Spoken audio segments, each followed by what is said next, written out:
hermana Vera se estaba cortando, pero bueno.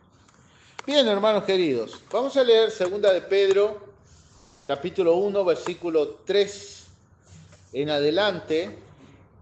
Y hoy quiero hablar con ustedes de algo bastante interesante que como creyentes nosotros debemos obtener. Amén. Y que nosotros tenemos que aprender a comprender que nuestra vida como cristiano tiene un principio, pero también debe ir teniendo un crecimiento.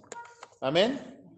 Uno de los grandes problemas que yo puedo tener en mi vida como cristiano, si yo no logro entender la palabra, es quedarme estancado y estar siempre con los mismos problemas. Esto, hermana Beatriz, por favor, ¿se puede mutear? O me mate al perro, una de las dos, cualquiera de las dos está permitido. Y esto hay que entenderlo y quiero que me presten mucha atención, porque es muy importante. Yo necesito que ustedes entiendan que vamos a leer Pedro, pero que la Biblia, para entender un versículo de la Biblia, usted tiene que entender, comprender toda la Biblia, ¿verdad? Y entonces cuando yo pienso en esto, de forma inmediata, yo cuando pienso en estancamiento, ¿a dónde, queridos hermanos? Bendición, hermana Matriz, por favor, ¿podría mutearse? ¿Dónde piensa usted rápidamente? Si yo le hablo de estancamiento espiritual, ¿dónde va usted rápidamente en la Biblia? A ver quién me sorprende hoy. Perfecto. No hay otro lugar más frenado que ese, ¿no? Bendición, hermana Beatriz, por favor, ¿se puede mutear? Dice la Biblia que ¿qué es lo que ocurrió en ese lugar?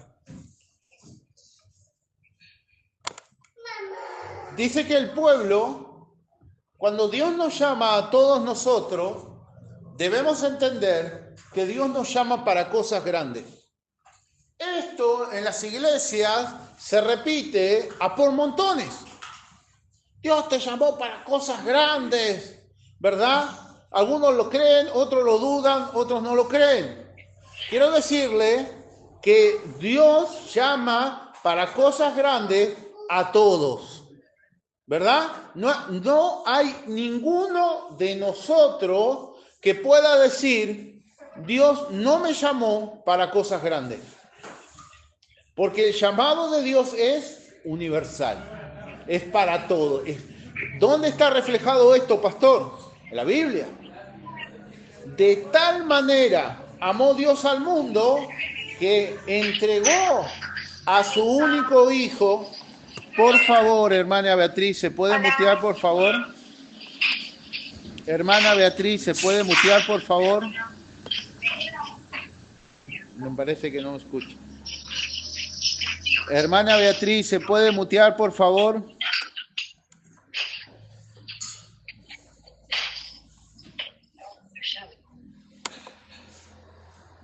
Entonces, nosotros debemos entender y comprender, hermanos queridos, que el llamado de Dios en la vida de cada uno de nosotros es grande. Pero nuestra realidad dista totalmente del plan de Dios. Amén. Miren, yo necesito que tú entiendas que lo que te estoy diciendo es lo que dice la Biblia. Amén. Que la Biblia fue escrita hace miles de años. Que nosotros o salimos a la calle aquí y paramos a cualquier persona de la religión que sea, del credo que sea, ¿verdad? Todos sabemos que existe un Dios, ¿verdad? Y usted me dirá, pastor, y el ateo cree que hay algo que creó el mundo, que no es Dios, pero hay algo. O sea que todos sabemos que hay algo más allá de nosotros, ¿verdad? Nosotros sabemos que ese es Dios. Amén. El creador del mundo. El llamado de Dios es brutalmente grande para cada uno de nosotros. Amén. Pero ¿cuál es el problema? Que el llamado de Dios, la palabra de Dios, dista totalmente de la realidad. ¿Está bien? Yo me acuerdo que cuando Dios me llamó, Dios me dijo, yo voy a usar tu vida, te voy a bendecir, te voy a prosperar. Yo miraba mi vida, miraba mi casa, miraba mi plato de comida, miraba mis bolsillos y me preguntaba, ¿dónde está Dios? Pero elegí creer, ¿verdad? Y elijo creer cada día. Y ahora sé y he visto dónde está Dios. Pero quiero contarte algo. Mi fe a vos no te sirve de nada. Pastor, ¿por qué me dice así? Porque sin fe. ¿Cómo? Dígalo fuerte. Es imposible agradar. Y no depende de mí. Depende de usted. ¿Amén? Ahora necesito que pienses. Cuando Dios llama a Abraham a los 75 años y le dice, Abraham, vas a tener un hijo. Abraham, sin hijos, 75 años sin hijos, tuvo que creer que iba a tener un hijo a los 75 años. Y el problema no era él, porque el hombre puede tener hijo a los 75 años. El problema era su esposa, Sara. ¿Verdad?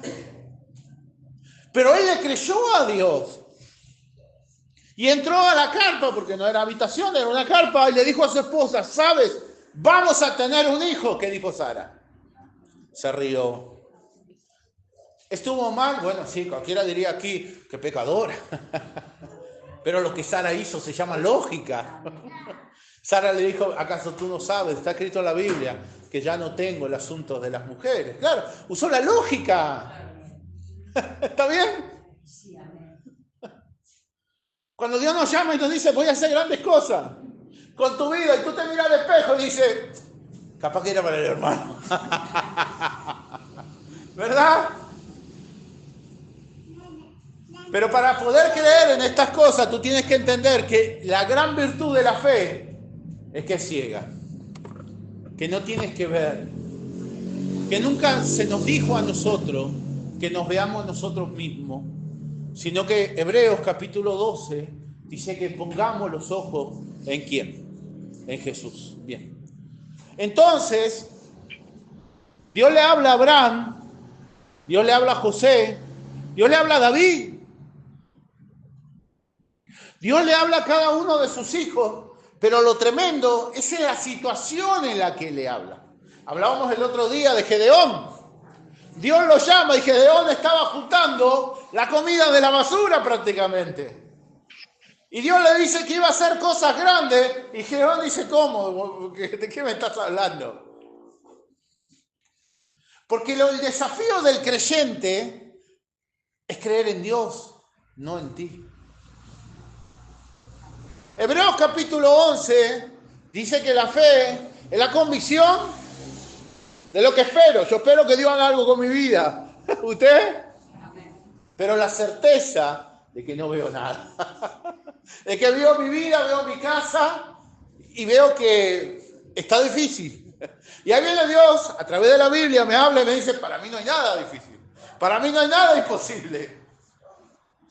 Pero lo remata diciendo, si puedes creer.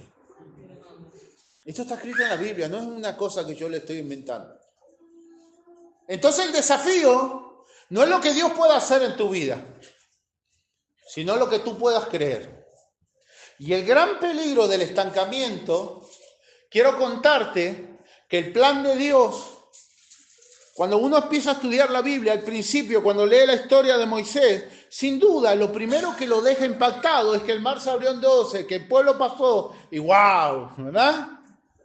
Pero lo que más va impactando cuando uno va entendiendo la Biblia es que el camino era muy corto y terminó durando 40 años. Y cuando uno empieza a entender lo que la Biblia dice, se da cuenta que en realidad fueron dando vuelta en el mismo lugar. ¿Era el plan de Dios que usted esté dando vuelta en el mismo lugar toda su vida? No. ¿Qué ocurrió en el medio?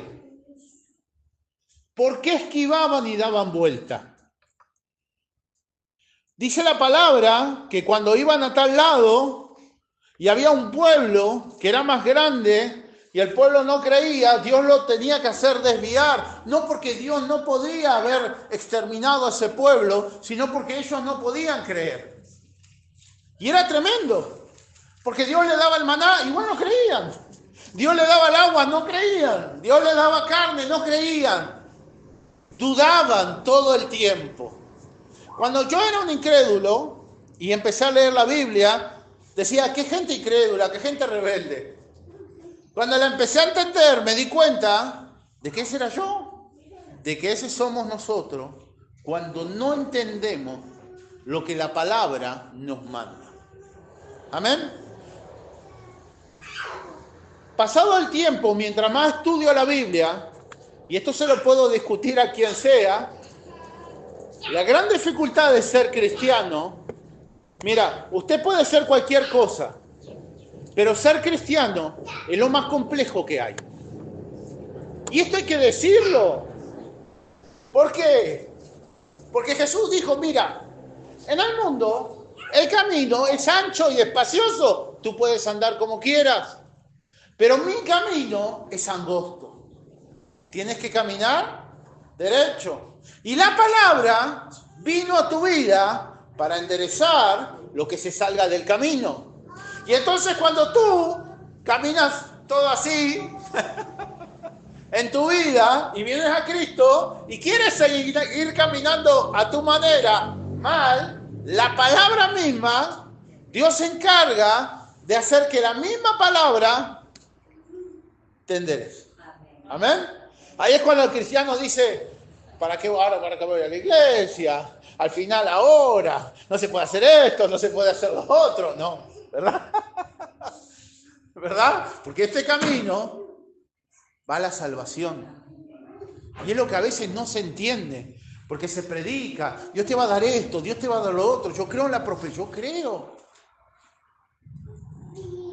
Yo creo en la bendición, yo creo en la plenitud, yo creo en la llenura del Espíritu Santo. Pero nunca sin esfuerzo, nunca sin lágrimas.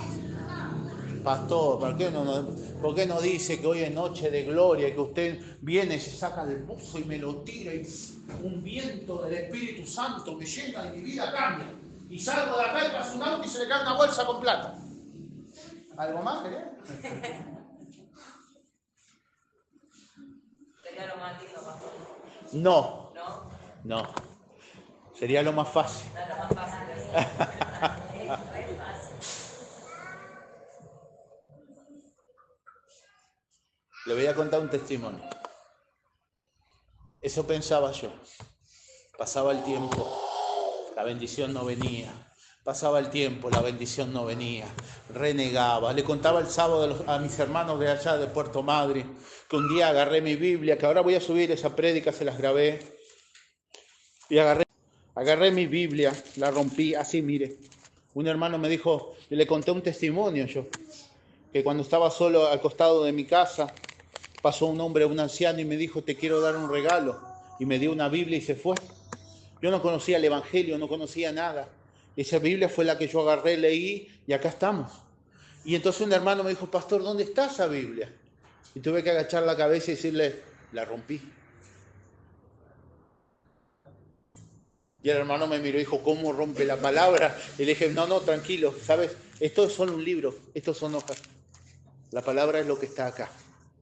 Es lo que tú vives y lo que tú haces. Pero me arrepiento, claro que sí. Y me gustaría mucho tener esa Biblia en mis manos, pero ya no la tengo. ¿Por qué hice eso? Porque yo esperaba la bendición. Y pasaban los días y Dios me hablaba y me hablaba de su palabra, me hablaba de los cultos y la bendición no venía y desesperaba. Tenía una visión. Y esa visión que el pueblo tenía era que ellos habían sido, hermanos queridos, esclavos. Habían vivido oprimidos en Egipto y que Dios les prometía que ellos iban a ser reyes. Entonces cuando salían, querían encontrarse con lo que yo también al principio esperaba y que no venía y que luego entendí que solo va a venir. Pastor, eso no puede pasar en mi vida, yo creo en la prosperidad. ¿Sí? Yo creo en la prosperidad, yo creo en las puertas que se abren, yo creo en todas estas cosas, pero respetando la Biblia. Busca el reino de Dios y su justicia y todo lo demás vendrá por añadidura. Pastor, usted, entonces, pastor, me voy de acá y no espero nada. No, yo no voy a ser hipócrita con ustedes. No quiero ser hipócrita con ustedes y tampoco les quiero predicar algo que no vivo. Amén. Porque eso sería mentirle, engañarlos, hermanos. Yo una vez que entendí esto, ¿verdad?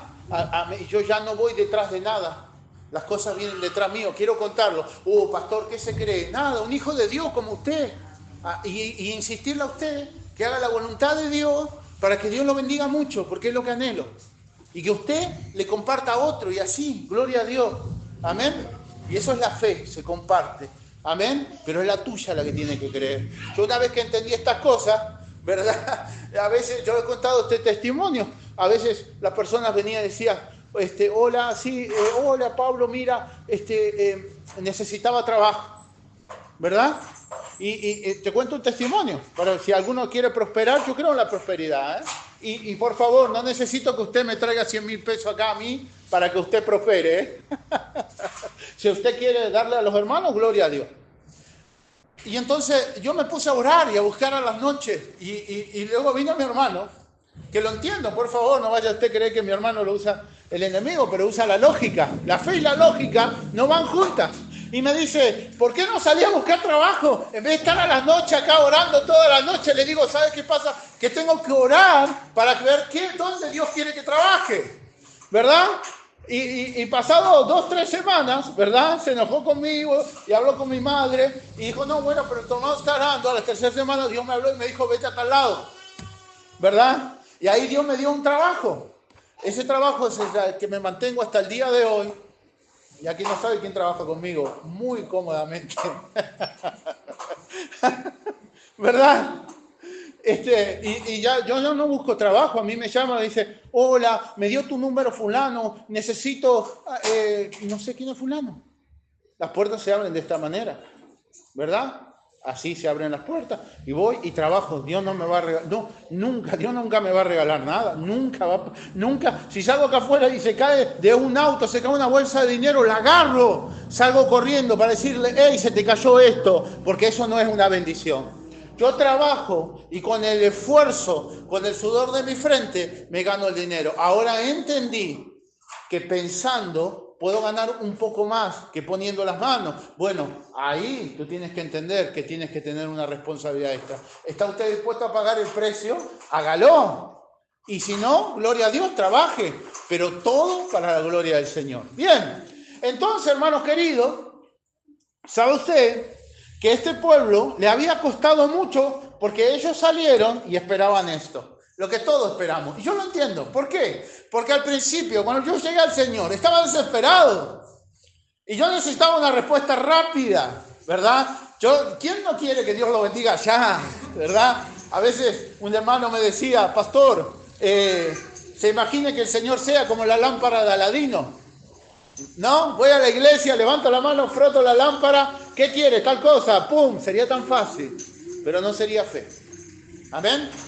En el medio el pueblo tenía que crecer, tenía que madurar. tenía que morir. Como un pastor Pérez, no, pastor Pérez. Yo vengo acá que lo quiero alcanzar y usted me lo aleja. Sí, sí, sí, a eso vine. ¿Por qué, pastor? Porque cuando tu primera preocupación o tu primer desespero es algo material, algo tan sencillo para Dios, tú te desconcentras de lo que realmente importa. ¿Entiendes? Y tú no comprendes porque te centras en algo, ¿verdad? Mira, Dios le hablaba al pueblo y le decía, te voy a llevar a la tierra que fluye leche y miel. Presten atención. Que es un estado espiritual. Amén. Que es el que representa Josué, capítulo 1. Está grabado, búscalo en tu casa, y Deuteronomio 28. Amén. Josué capítulo 1 dice, yo voy a entregar en tus manos todo lo que pise la planta de tus pies. Amén. Y todo lo que hagas te irá bien. Y harás prosperar tu camino. La prosperidad económica, que predique, que enseñe, que estudie la Biblia, pero la primaria es proveer para su casa. Amén. Lo lamento. Cuando la Biblia dice que el varón es cabeza, ¿verdad? Debe comprenderlo. Y no es para decir, yo soy cabeza de mi casa, mi mujer que se calle. Al contrario, tengo una responsabilidad brutal como cabeza de hogar. Esto es para todos los varones, en especial para los jóvenes que algún día se van a casar. Amén. Entonces, la visión de Dios era una visión donde realmente alcancen un estado espiritual para estar firme. El pueblo no quería ver eso. El pueblo quería ver el día a día, el pueblo quería las cosas ya y se empieza a desesperar. ¿Por qué ocurre esto, queridos hermanos? Y esto hay que enseñarlos y quiero que se lo enseñen en especial a los niños y a todos los jóvenes, porque no comprende la palabra esfuerzo.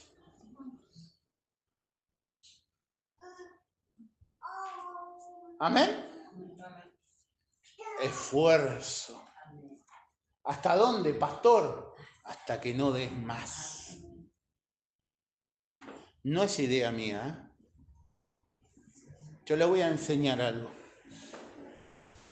El otro día mi hijo me dijo algo y le dije, mira, ¿sabes me dice, papá, y esto quiero que lo entiendan ustedes también. Me dijo, papá, pero, ¿y si no puedo? Si no puedes, Cristo no está contigo. Pastor, ¿cómo le puede decir algo así? La Biblia.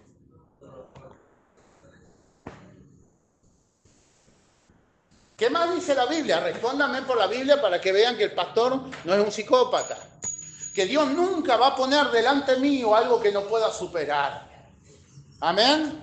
Pero si yo soy un cobarde, que me bajo de la cama y ya me vuelvo a tirar de la cama, ¿qué va a pasar en mi vida? ¿Qué prosperidad voy a tener? ¿Qué pueda pasar en mi vida? Pastor, ¿pero puedo alcanzar una prosperidad? Sí, la que no es de Dios. La que añade tristeza a través de todas las cosas. Yo necesito que ustedes entiendan esto. Porque si no se les miente a los cristianos. Cuando yo hoy vengo a la iglesia, y hoy para venir a la iglesia, para mí es un gozo. Anoche, ¿sabes? Estaba hablando con el hermano, estaba en el gimnasio tranquilamente y me pongo a leer Isaías, luego continúo, y no, porque mañana, qué alegría, tengo que ir con los hermanos y preparo la palabra. Antes, venir a la iglesia para mí era un dolor, un sufrimiento, una pelea. Me empezaba a doler la cabeza, se me caía la ropa, no encontraba las zapatillas, no encontraba las medias. Y tenés que venir igual. Amén. Y luego cuando tu cuerpo entendió, porque la carne es tremenda, cuando la carne entendió quién manda, dice, ya está. ¿Verdad? No, porque es justo, sí, claro, ¿verdad? Ahora yo quiero que usted entienda por qué le decía eso a mi hijo. ¿Usted cree que a mí como pastor no me pasaron cosas? ¿Sabes? Quiero contarte un testimonio. El día lunes fui a tomar el avión y encontré un hombre. El avión se retrasó y mientras yo esperaba, que como 6 horas esperamos por los vientos, entablé una relación con un varón que se llama Pablo y tomamos un café porque estaba lleno todo. Me dice, ¿me puedo sentar contigo? Nos hicimos unos chistes, nos reímos, fuimos a preguntar. Cuando subo al avión y me siento, yo tenía el A y él tenía el B, le digo, usted me está siguiendo, jaja, sentate, varón, qué sé yo. ¿Sabes que en el medio se fue para atrás? Dice, disculpa, me voy al baño, y cuando vuelvo me dijo, yo tengo una palabra para ti. Dije, pero sentí que mi corazón que lo tenía que escuchar. Y me dio una palabra. Y me dijo, has pasado el peor año de tu vida. Sí. Me dijo una verdad. Yo pasé el peor año de mi vida.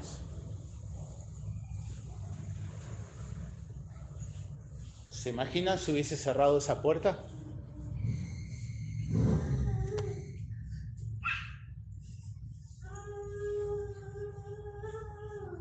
¿Se imaginan si hubiese cerrado esa puerta? ¿Qué hubiese pasado?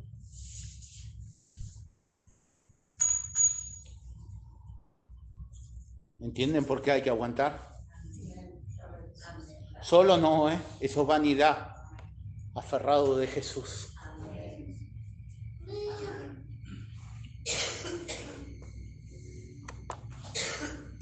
Tengo un problema con mi esposa. ¿Qué hace? ¿La manda a tu mujer a la casa de su mamá? ¿Así, fácil?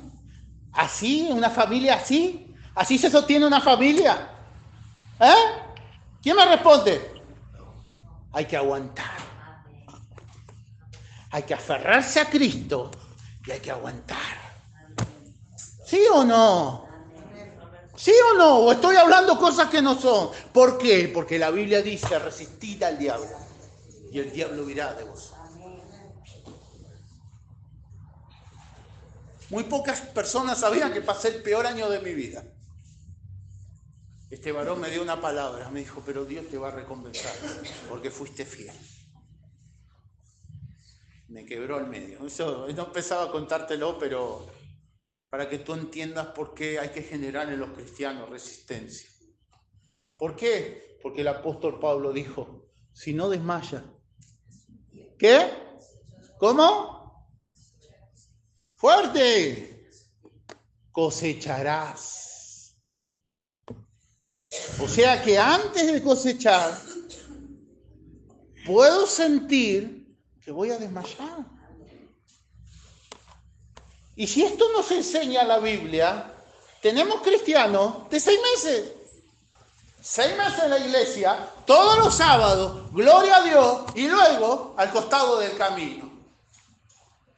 Porque no desarrolló un carácter, porque no entendió el verdadero plan de Dios. El verdadero plan de Dios no está en tu ahora, está más lejos. Y necesito que entiendas que Dios, no tengas duda, te lo voy a decir por la Biblia, para que no venir a decir, el Señor me dice tal cosa. La Biblia te dice, serás cabeza y no cola, te bendeciré. ¿Verdad? Dice así, bendeciré tu entrada, bendeciré tu salida, tendrás más prosperidad que tierra, ¿sí o no? Amén. Esto dice la Biblia, pero necesito que entienda que el libro Proverbios dice que por tu propio bien, por mi propio bien, no debe venir de la noche a la mañana. Porque antes tienes que aprender a creer, antes tienes que serle fiel a Dios en lo poco, para que luego Él te ponga sobre lo mucho, para que tu Dios sea Él y no las cosas de este mundo. Amén. Y era lo que el pueblo no entendía hasta que el pueblo lo pudo entender. Bien, pastor, y entonces, ¿por qué usted, si me estaba a hablar del pueblo de Egipto, usted no me está hablando y me hizo abrir la Biblia en 2 de Pedro? Bueno, vamos a 2 de Pedro. 2 de Pedro, capítulo 1, dice así. Yo necesito que tú entiendas, que tú comprendas, hermano y hermana mía, algo muy importante, que lo que el Señor tenía que hacer por nosotros, ya lo hizo. Amén. Lo que el Señor tenía que hacer por nosotros, ya lo hizo. Amén. Consumado es ya la bendición, ya todo lo, dice la Biblia así, bendito sea nuestro Señor Jesucristo que nos bendijo en todas las áreas espirituales, celestiales, ¿verdad? Y luego la Biblia dice que el que nos dio a Jesucristo, esto es bíblico, ¿cómo no nos dará con él todas las cosas? ¿Quién tiene todo lo que necesitas? El Señor. ¿Cuál es tu desafío? Aprender a depender de Él. Amén. Hay un momento bíblico que es tremendo. Abraham y Lot se separan, ¿verdad? Abraham habla con Lot, Abraham, un hombre de fe, le dice a Lot, mira Lot, elige tú primero. Ellos estaban en medio de la tierra y Lot mira para donde estaba el verde, donde había campo, donde había agua, y para el otro lado estaba el desierto. Lot dijo, bueno, yo me voy para acá, ¿verdad? Y yo hubiese hecho lo mismo, porque hubiese ido en esos tiempos, imagínate, no existía el dinero, tus propiedades o tu riqueza eran las vacas, las cabras, veías campo, veías tierra, veías agua. Bueno, y Abraham dijo, bien Lot, ve tranquilo, yo voy a ir al desierto. ¿Está bien? ¿Cómo termina la historia? Dios bendice a Abraham. Dios llega a un lugar donde el rey mira a Sara. Donde en aquel lugar, ¿verdad? Dios habla con el rey y dice, ni se te ocurra, mira que es mi siervo. El rey se asusta y dice, Abraham, lo mejor de mi tierra es para vos, ¿verdad? Y Lot termina en un lugar donde estaban totalmente perdidos, ¿verdad? ¿Qué significa? Que no hay que andar por vista, sino por fe. Amén. ¿Cuántos creen en Dios? Amén. Dice así, partícipes de la naturaleza divina. Segunda epístola de Pedro, capítulo 1, versículo 3. Y necesito que leas conmigo. Como todas las cosas que pertenecen a la vida y a la piedad no han sido dadas por su divino poder mediante el conocimiento de aquel que nos llamó por su gloria y excelencia. Amén. Todas las cosas que pertenecen a la vida y a la piedad ya nos fueron dadas. Pastor, ¿pero dónde están? Porque la verdad es que no veo nada. No las tengo. Bueno, acá está el desafío. Acá es cuando tú necesito que entiendas por qué tiene que crecer tu fe. Amén.